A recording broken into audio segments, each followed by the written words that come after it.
ta fara bibiyar sawun Kwankwaso. Rahotanni a Kano na bayyana cewa hukumar yaƙi da cin hanci da rashawa EFCC ta rufe wasu dukiyoyi mallakin sanata Rabi'u Musa Kwankwaso a jihar Kano. Cikin gaggawa ba tare da ɓata lokaci ba. Cewa ɗaya daga cikin waɗanda ke kusa lokacin da jami'an EFCC suka zo don rufe ginin da yake yi ya bayyana cewa jami'an sun shaida musu cewa rufewar ya biyo bayan wata takardar korafi da hukumar ta samu daga iyalan Ismaila Gwarzo, tsohon mai ba da shawara kan harkokin tsaro.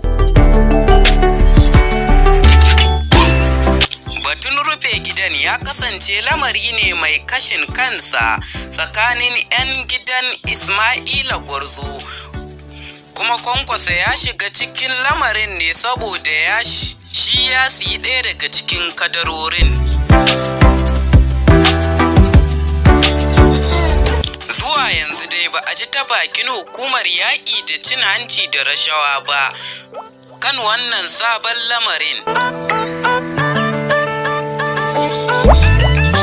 A baya dai hukumar yaƙi da cin hanci da rashawa na binciken tsohon gwamnan bisa zargin karkatar da kudaden ƙananan hukumomi da suka kai 3.8 biliyon. Mai magana da yawun hukumar ta EFCC Wilson ya tabbatar da cewa hukumar na binciken zarge-zarge da ke kadarar korafin.